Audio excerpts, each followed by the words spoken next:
Welcome to the Tech Leaders Podcast Women in Tech Series Special. We have got some of the UK's brightest and most incredible female tech leaders. For the next 4 weeks, we will cover some of the most important topics. We'll also be finding out loads about these inspiring women in the tech sector and just talking about their career, their journey, the hurdles that they faced, and everything else to do with women in tech in the UK right now. So Kerensa, good to see you again. How are you? Hello, I'm really good, thank you. How are you doing? Yeah, absolutely great. And I tell you what, we've heard quite a lot about this guest, haven't we, Flavilla? I think some of the previous guests on the Women in Tech series have mentioned her. I know she's a big personality, a very vibrant character, a fantastic public speaker by all accounts. Yeah. So I'm really excited about this one. I'm really excited too. And she and I are both Tech London advocates, and she's even set up one of their groups. So, I mean, she's a real trailblazer in the tech world, and she's been working with some of the most exciting and famous brands on the planet. So I'm sure we'll learn a lot from her. Yeah, absolutely. I mean, she's done some incredible things. I mean, I'm really keen to talk about Black Women in Tech. It looks like a fantastic organization. They've got an amazing reputation. They've done some incredible work. It should be fun. Flavilla, thank you so much for coming on the Tech Leaders Podcast. Thanks for coming on. Thank you for having me. I think we're going to have a great session together. Not everyone would be familiar with some of the amazing work you're involved with. So can you just give us a little bit of an introduction to yourself then, and a little bit of a walkthrough of your amazing career? Yeah, absolutely. So it's actually, I think I'm going to have an anniversary celebration because it's been 20 years since I first came to London. So I moved to London in 2002.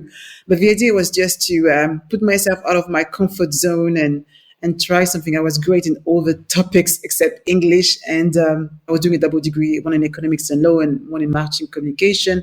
A bit of a study freak, I would say, and carry on and do the master in international business. So I realized that, it was time to actually make money because it was good to learn. But if you don't apply what you learn into the real world, what's the point? For a while, I worked in the oil and gas sector. So I was working for an event company. I kind of had a natural passion I think I'm one of these person who, if it's something that scares me, I'm more drawn to it. And so, yes, I always love fashion. And I was telling my colleagues at the time, yes, I'm going to pursue my career as a fashion consultant, which I self-taught. So I literally just bought a lot of books and learned how to be a fashion consultant. And I quit my job and decided to become a consultant. My ex-boyfriend was a plumber at the time, still a plumber, very successful plumber, good looking, but he was terrible at branding. I remember on his website, he had a boiler. I said, why do you have a boiler on your website? He said, that's what I do. I said, okay, but that's not what you sell. You sell the pleasure of being at home. So a nice warm home and it's cold outside, a nice shower when you had a long day. That's what you're supposed to be selling. And obviously plumbers have such a bad reputation. And if you add to that your beautiful self and a good reputation, you're going to attract a lot of business. And he said, I'll give you a try. You're not paying, you're not charging me as much as you would charge anybody. So let's go for it. And obviously it paid off. He's doing really, really well. And that's really when I started first being introduced to the world of branding. And that's when I moved away from personal, individual fashion consultancy service to branding.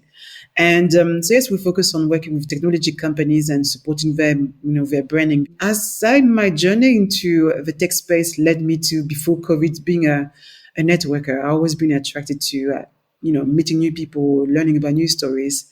And I really found quite often I was the only woman or the only Black woman in the room. So in the back of my agency, I decided to launch a community. And I met Rachel, the founder of the Tech London Advocate and Global Tech Advocates.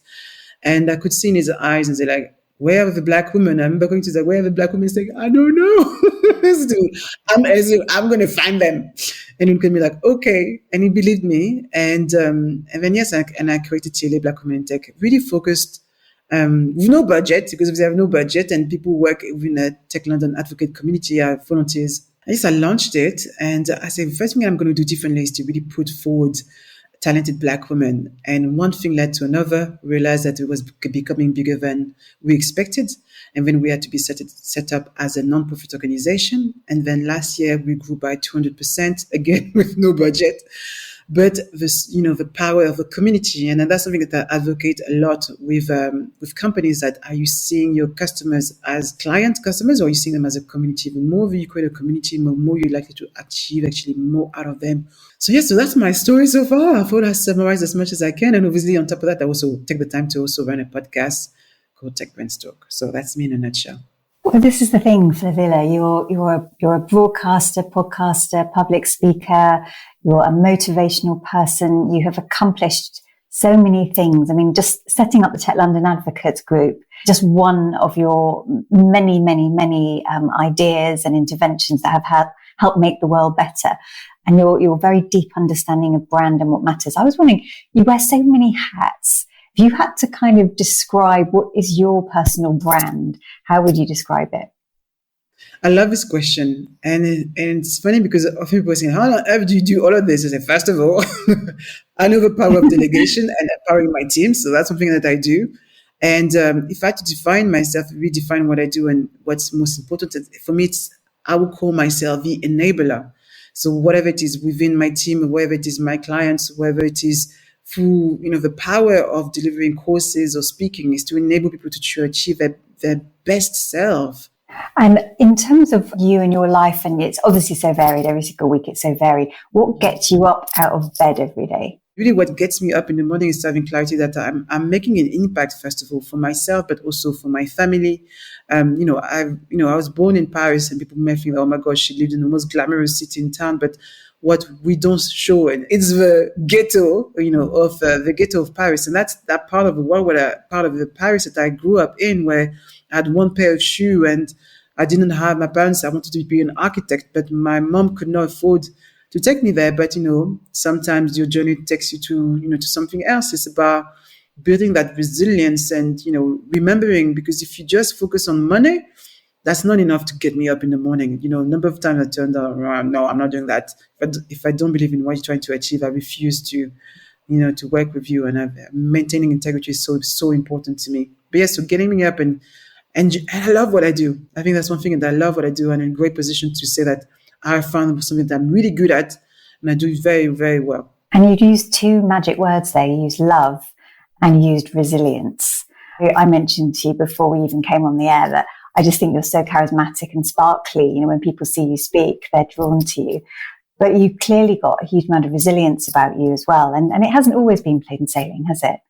Yes, no, absolutely not. And I think there's one thing that I've done, and I always ask everybody, is protect your peace. No matter what you do, you don't have to say yes to everybody. Is, what you do when you wake up in the morning is like, are you focusing on yourself, or are you picking up your phone and looking at your emails? First thing I do when I wake up is about me. So meditation, then I work out, drink enough water, and make sure I was saying that I drink my 1 liter of water every day, but I try my best to just focus on what I can do. As I'm driving to the office, I put a nice podcast, something that I can learn from.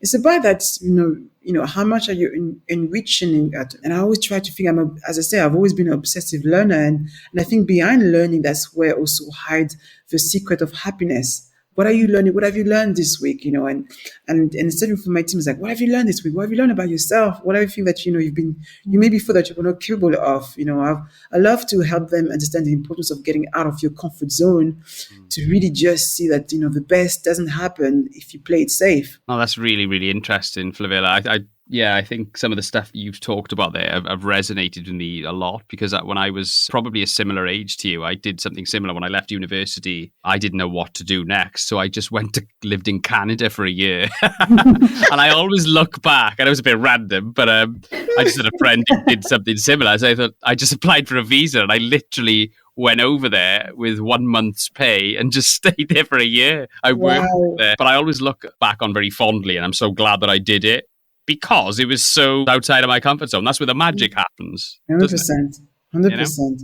Can I ask you about that period in your life, though? And there's so many lessons to be learned from some of the stuff you've already mentioned. But what's the biggest difference from a cultural, maybe a work culture perspective, between France and the UK? I think, it's interesting because obviously French people actually embrace disagreement, and not in a negative way, that we can agree to have this conversation and be that, okay, well, let's talk about this. What happened there? And I never understood why I would say, like, go and tell me if I've done something wrong. And even with clients, sometimes I have to force them, like, please, you have to be demanding. I think that's one thing that I have to also even educate my clients is like, be demanding in terms of what you want so we can really go back and do exactly what you expect.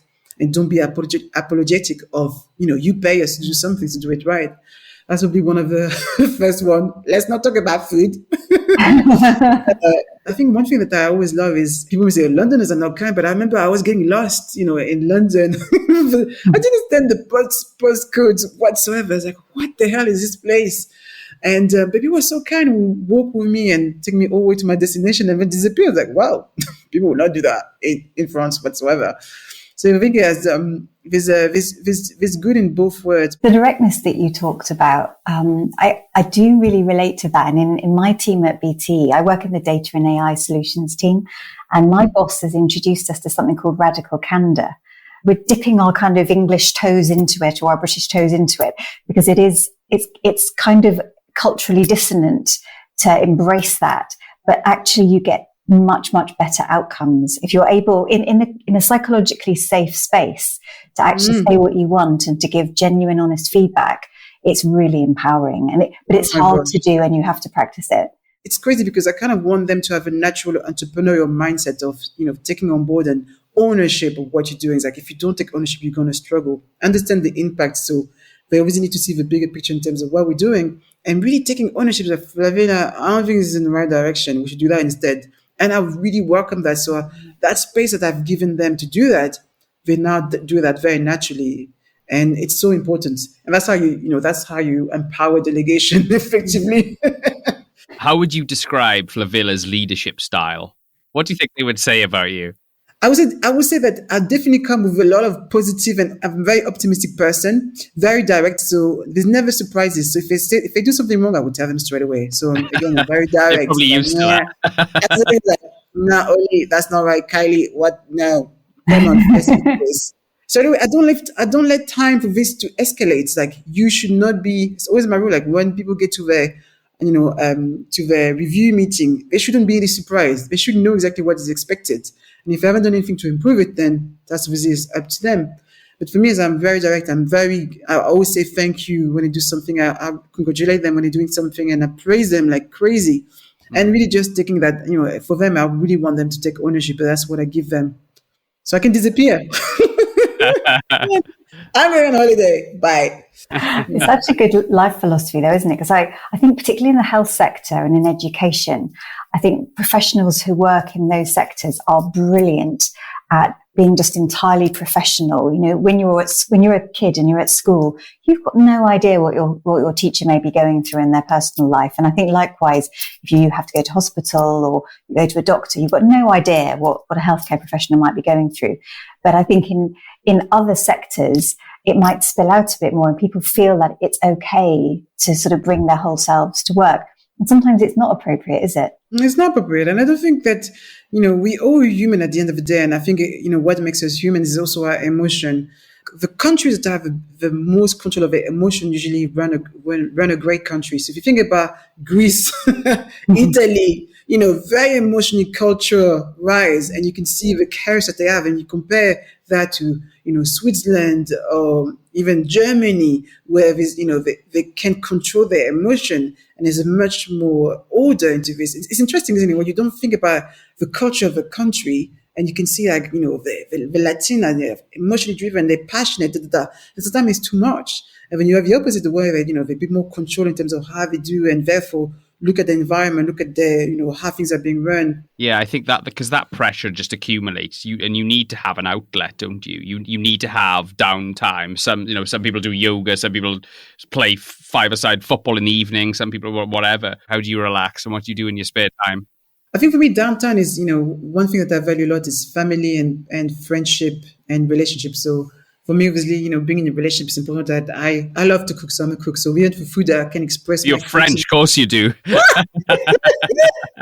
Good food, spices, bring some flavor into the kitchen. So yeah, so one thing that is very important about that is that being able to switch off, at least give yourself one day off, where you can do that. And sometimes we'll do Sunday after just a bit of a checkup, what I know that I have my clear space to prepare myself for the following week. But I think it's important to do that, and maintaining good relationship with my friends, because I think one thing that I've did something last year, which was fantastic, is called the Life Book. I really recommend everybody to do it, because I think we always characterize or attribute success to money. And we've seen a number of successful people, whatever it is, Steve Jobs, spent a lot of time creating an amazing product out there. But what happened when he didn't have his health?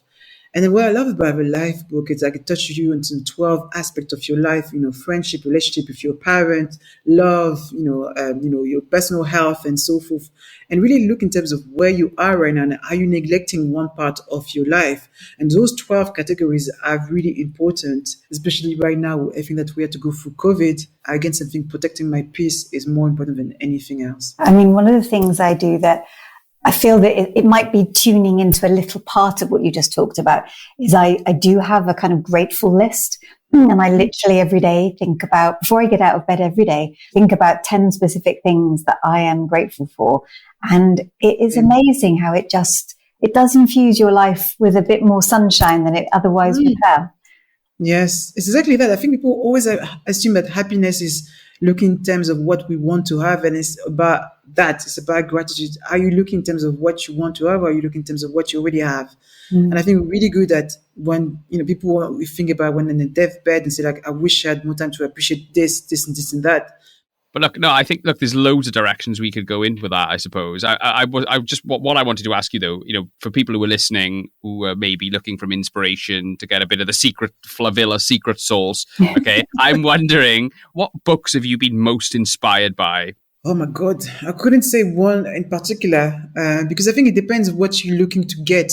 And also depends on your industry. So it's really, I wouldn't say there's one book whatsoever. So really understand your space. So I love to read, a number of agency book. I'm a big fan of Blair Enns, who created the agency manifesto. I can't remember the name of that, but it talks about value-based pricing. Yes. A lot of agency are there, charged by the hour instead of charging by the value of what they're offering, which is where we're leaving a lot of money on the table. I remember, it's so funny because I remember when I started my journey as an agency, and I never worked for any other agencies. I had no clue. So I would charge so little, like, damn it, I left so much money on the table. But not anymore. I'm not doing that. And but yes, I think it really depends where you are. In my space, obviously, I love to read obviously agency content. Every somebody is very disruptive. I love, for example, the book that I've read recently, it doesn't come out of my head, which is Never Split the Difference. I love this. It's about negotiation again. So I do love a lot of books around. Yeah, I love a lot of books around psychology, because I think behind psychology, if you understand it very well, it's great for marketing. So that's where I sit from a neuromarketing point of view. I do miss being on stage and freaking out my team freaking out my audience when they realize, why is she making me do? And I'm not doing it. My advice to anybody is that read books within your industry and read books outside your industry, so you can learn as well from other industry and maybe apply, which I call upcycling, some of the strategies that have not been applied, and do better. I tell you what, there's a really good book I'd like to recommend. It's called Seas of Snow. Oh, yeah. The author's actually on this call. It's Kerensa's book. She's just it's a psychological thriller. Gosh, thank you. That's a really nice plug. You can get it from Projectus Publishing. It's very dark.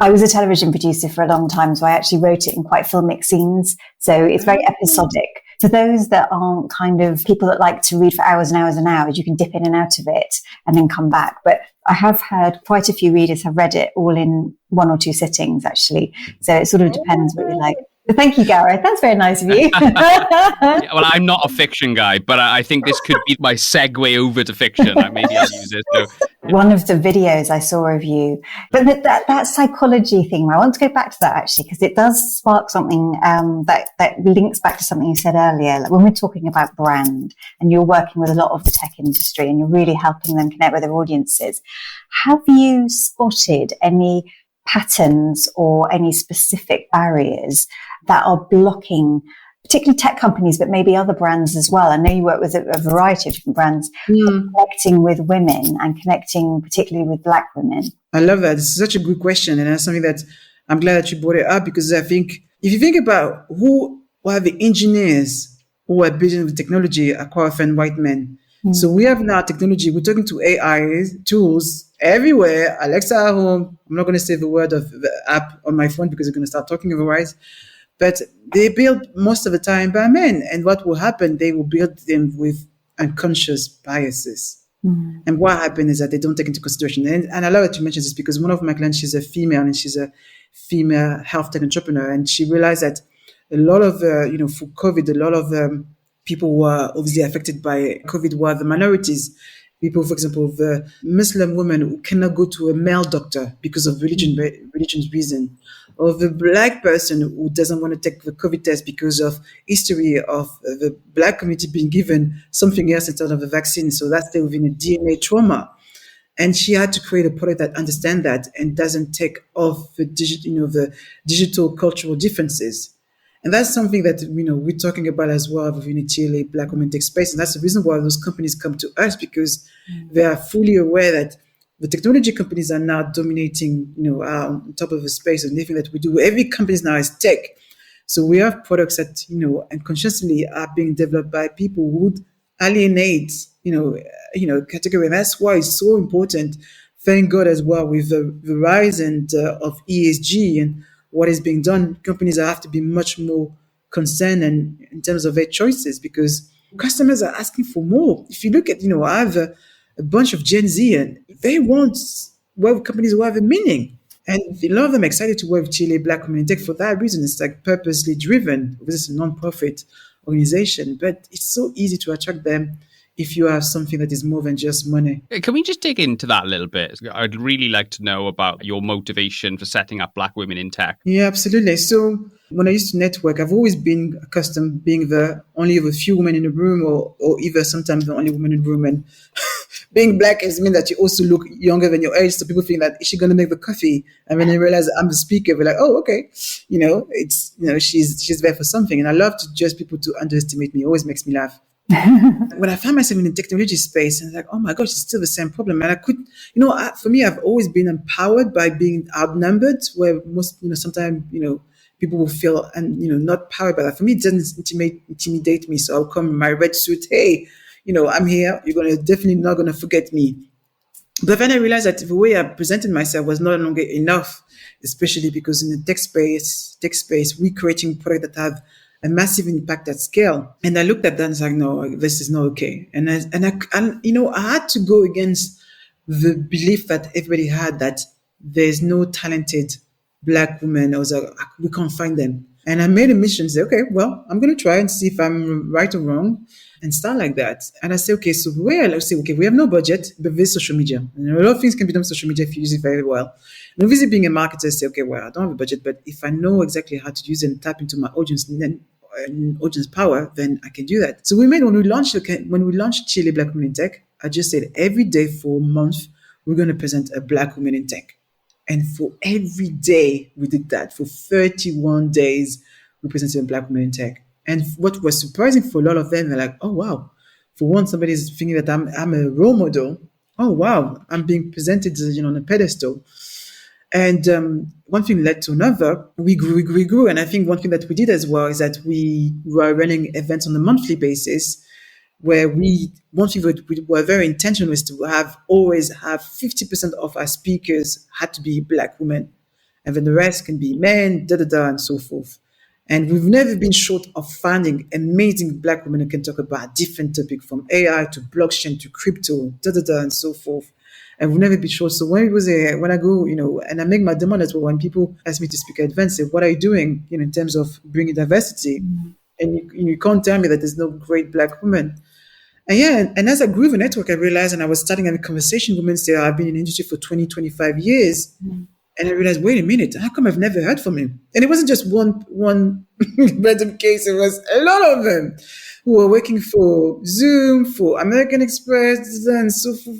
Where are you? Why come you're not visible, especially not on stage at this event? And that's when I realized that something needs to be done, because everybody comes to us and say, yeah, I want to advertise my job on your platform. Say, well, okay, but I'm going to tell you the truth. I don't breed Black women. Yes, I can give you an if they're great and the company looks after her very well, she's quite unlikely to leave. But if you really believe in that mission, then we can do something better than that. We can really work in terms of how can we bring more Black girls who maybe don't think about technology as a choice, or maybe don't think that it's for them, start to bring them, into the space, but also increase representation so we can build legacies. And that's really how, in the back of that, the Voices in the Shadow was born. And God, this was probably one of the most phenomenal events. And you can see on our YouTube channel some of the fireside chat that we're releasing on a weekly basis, which is great. And those women talk about navigating as a solo person, and I think it's important, as Black women, like, we don't want to be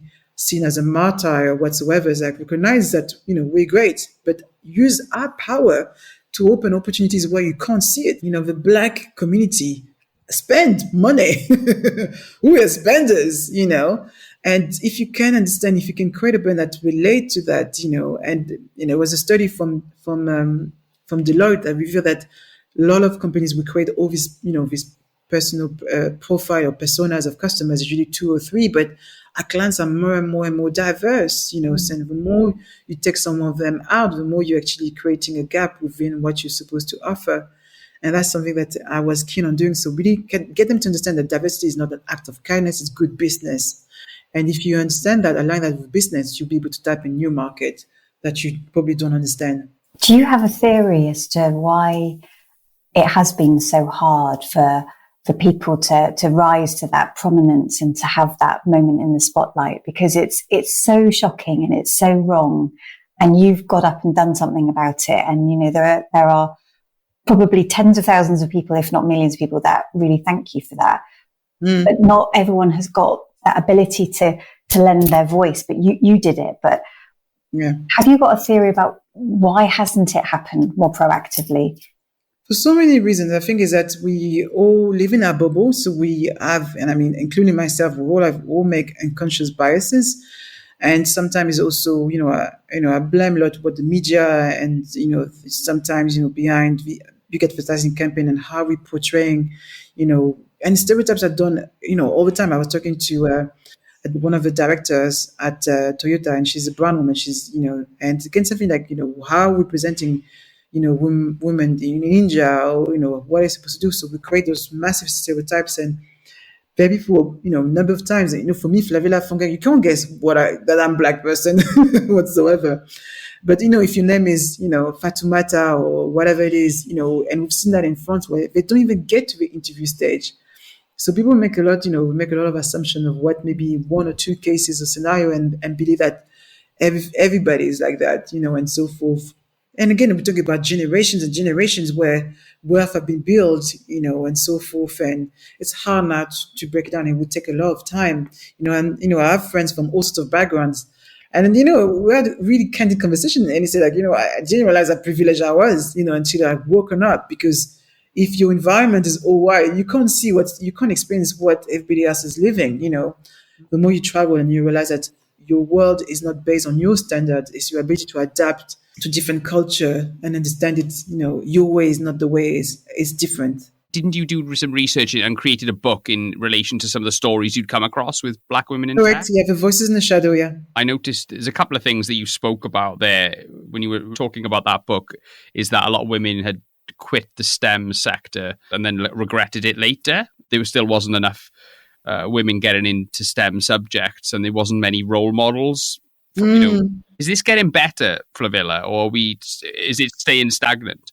Yeah, I think in terms of the action, it's definitely getting better, because we're seeing a lot of very renowned companies coming to us to work alongside us. They realize that if they want to attract the talent, they have to come into the right communities who have that. You can't just advertise on Indeed or LinkedIn and hope for the best. And I think that's being very intentional in terms of where you post your vacancies.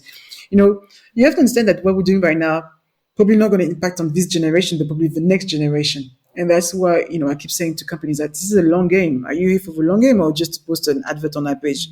Let's be realistic in terms of where you want to go, because, it's not a short-term journey. And at the same time, we're dealing with a lot of psychological, mindset barriers in terms of, if you don't see you, I'm probably one of these people that if I don't see it when I will create it, but a lot of people, if they don't see it, then they don't believe that there's a space for them. And that's why representation is so key, because most people need to see this to think like, oh wow, if she can do it, I can do it too. I remember the first time when I first started driving, and I love heels. I'm a heels person. I remember the first time I was driving, oh my gosh, I have to change my flats all the time. And I saw this woman, she came out with this 4x4 car. I was like, and she came in with this bunch of my heels, like, oh, and I was like, if she can do it, so can I. And sometimes that's how it started. Like I saw people who were speaking in the same field as me, who were getting keynote gigs. I was like, oh, if you can do it, so can I. So a lot of people, what we found as well in our network is a lot of people didn't think that their voice were valuable as much as they could have been and didn't put themselves forward. And that's why it's so important for these companies to come directly to us to say that, oh, wow, if Apple is coming directly to them, that means that they're looking for us specifically. I think you've just written the tagline for this series, haven't you? If she can do it, so can I. How is it growing up in France? Did you feel that you were sort of destined to go into a career which everyone expected you to do? Or is it like the UK? Is it a bit more sort of open-minded? It was completely opposite. I really thought that my aspiration was as high as being the assistant of a manager. That was my aspiration. I would never thought that the role of a manager would be accessible to me. And again, it comes out, my only role model that I had when I was in France was my mother. I was strong. She came for a lot, and she raised 5 kids and did the best that she could. And she always made sure that no matter what happened, she always had food on the table. And that's one thing that I love her. And she's brilliant. And sometimes I think, damn it, why didn't I listen to her when I was younger on this? But it's where we are with kids. But yes, definitely in France. Even now in France, there's even when I look at the content and what type of messaging they're pushing, is like, oh my gosh, it is annoying. And that's why I'm also looking into doing a version of like that in France. It's very interesting because obviously, we talk about hypocrisy in England, but I think there's also a lot of hypocrisy as well in France in terms of equality, fraternity, and so forth. But when it comes to actually giving the opportunity to people, it doesn't happen as much as I thought that I would see. And I was so really qualified, But yeah, I knew that if this is the reason why I stayed in London, I knew that I could achieve so much more. And because what I saw here was like, wow, as a Black person, you would definitely do better than what I saw in France. Things have changed, but it's definitely not as good as, what you can achieve in England. Because in England, what I love is that if you're driven and you're motivated, you can make it big. What key pieces of advice do you typically give to young female Black tech entrepreneurs? Yeah, I love that you say that, because actually I was talking to a young girl and she was asking me, and she's at the beginning of the marketing career, and she's like, oh, I've heard you speak with Catherine from Accenture during the, on the fireside chat for The Voice in the Shadow. I said to you, I'm going to be honest with you. You're going to have to navigate as being the only Black woman in the room. We're not going to bring that change tomorrow. I want you to be realistic, but use your power to change the game. Yes. And then I said to her, like, be really good at what you do before you bring those conversations on the table, because then you'll be seen as a villain, as the one that, who are, not supporting the business. So then they will listen to what you have to say. But I say, be comfortable navigating as a single woman, as a single Black woman in a world that is dominated by men. And that's what you're going to have to do. And I wanted her to give a bit of a reality check, like not saying, hey, tomorrow you're going to have diversity everywhere. That's not going to happen. And I think the change is happening slowly, but it is happening. But everything that we can do, and I think it's important that she understands as well that diversity and inclusion issue is not a female or Black woman or whatever problem. It's a us problem. So we need this male advocate to talk to us when we're not in those rooms. So find those people who can speak to you and be the voice and talk to those white men, so you don't have to be confrontational and you just focus on the other thing. And that's very important, because otherwise, you stay in limbo and hoping that people are going to wait to be recognized. Mm-hmm. So don't wait. I guess something that I advise to women in general is that don't wait to be recognized. Go and say it. Brag about you. Man, I'm really good at this. So do exactly the same thing. Brag about how good you are and ask for it. If you don't ask, you don't get. That's someone always tell me, like, if you want that cookie, I'm not going to read in your mind you want that cookie. Just ask me and I give it to you. And do you have any tips about confidence? Like, if people are talking to you and looking up to you, and they hear you say that, and it sounds so wonderful, and I can imagine people thinking, yep, I'm going to do it, and then actually coming to do it, it's actually really hard. So what do you say? Would you any practical tips how you reach into that inner strength? Okay, I get tips specifically for women that don't apply to men, and I'll explain in a minute. Okay, so the first tip I always say to women is that wear something that a great dress. And I was about to say, actually, things I was about to say, like, wear some sexy underwear. Yes. Because when you wear some sexy, I swear to God, you're laughing, but actually it's very serious. Like, wear some sexy underwear. It will feel very powerful. Only you can see it, but actually it makes you very powerful woman that you look at yourself in the mirror, you feel great. And after that, it comes back to my experience as a personal shopper. Dress well. Power dress, open doors. When you dress well, people respect you. When you go in your tracksuit bottom at Asda, just me, you don't have a section. When you go at the Ned in your power suit. So dress well. It doesn't have to be super dress well, because there's something about how you see yourself really just help you project the best version of yourself and how you represent. And the second thing I would say is that when I'm on stage, so when I do massive speaking gigs and I'm about to get on stage, I visualize myself delivering that talk very well. Because what happened, anxiety is quite often born of imagining the worst that can happen, and therefore you probably can go crazy. But as soon as you have that, recognize it. Everybody deals with imposter syndrome. And we talked about that this month on Chile Black Community. So everybody deals with imposter syndrome. The question is that recognize it and then control it. So okay, I'm having a moment right now. I recognize it.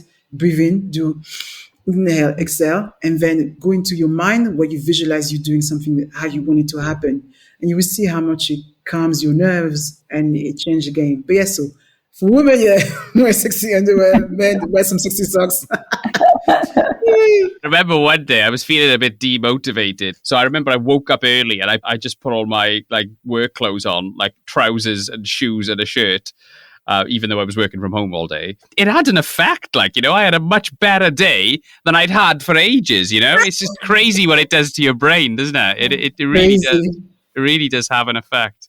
I just wanted to ask you about branding, and the question is very simple. Okay, what are the main branding mistakes that you see from businesses these days? I think main branding mistakes people are making is that they don't have a brand. They think having a business is enough, and being great at what you do is sufficient. The people that are the most successful, they have built a great brand. And what it means is, first of all, have clarity in terms of who's your focused niche audience, and talk benefits instead of features, especially in the technology space. They love to talk about the process and don't talk really in terms of what people get out of that, and be very clear about what you're offering, your unique value proposition. In that order, start with a strategy. When you have your strategy right, when you can work on your design and your identity, how you're going to present your business, how you're going to resonate, what's the culture. And I know that it's very surprising. I've just finished a net roll. And again, something, I was talking about, please do not forget your About Us page, because culture is extremely important nowadays for your stakeholders, client, customers, employees, and so forth. If you don't have a company culture, trust me, you're going to have to spend a lot of money to attract the right talent. And then when you have that, obviously, when you have the right brand, is really know exactly what channel that you need to go out there and communicate and so forth. But yes, so start strategy first, be very clear of your niche and what you're offering, which is different from the competition. Then you move to your visual identity and understand that, and including obviously your company culture. And especially for investors, they will look for company culture as well. If you don't have that, sure, they will look away. So it's super important to know that. And then, do the sales and the marketing. Because what happened if people start doing the marketing, the sales and everything, and they realize they're spending a lot on customer acquisition, is because they haven't nailed down really their strategy and the identity isn't right. So if you do that in the wrong order, you will end up spending much more money on customer acquisition, where you could have spent far less when people come to you. I think by nature, I'm a princess. I'm able to come to me and say, I want to work with you. That's what I want. That's what happens, Probably too much now, but I'm not complaining. It could be in a worse place. Absolutely. So let's finish on this one then, Flavilla. So what cool stuff are you up to right now? I know you've started a podcast. I know you're doing lots and lots of amazing stuff with your consultancy and your public speaking and stuff like that. What's on trend right now? What are you up to? So what I'm up to, this year, in terms of a non-profit organization, we're launching the Voices in the Shadow #2. So anybody who's interested in getting involved, please do reach out to us. And obviously, Tech Brand Talk Season 3 is now live, obviously going, and obviously the agency is going to still focus on supporting brands. And there's nothing I can't say. I would like to say, but I've signed NDA, so I can't say anything. So you have to wait and be patient with that. And I have one last question, which is, let's imagine we're in January 2023. What's been your big highlight of 2022? Oh, that's a very good question. I think for me, I think I've had to pick one highlight, and I think that everything that we do is always about people. So really seeing my clients achieving more success is great, but also seeing my team growing and elevating and being proud of what they've done is so important. And alongside that, obviously, elevating and creating more legacies for Chile, Black women in tech, that's super key. So I'm all about people first. Fabulous. Fantastic. So where can people find you then and reach out to you and find out about all the cool stuff you're doing? LinkedIn is my favorite social media platform, but you can find me on Twitter. You can check out freecolorsworld.com. But yes, if you type Flavilla on Google will give you the rest of my name. So I'm easy to be found, to be honest. I'm sure I speak for Kerensa too. I've really enjoyed this conversation. Thank you so much for coming on the Tech Leaders Podcast. My pleasure. Thank you for having me.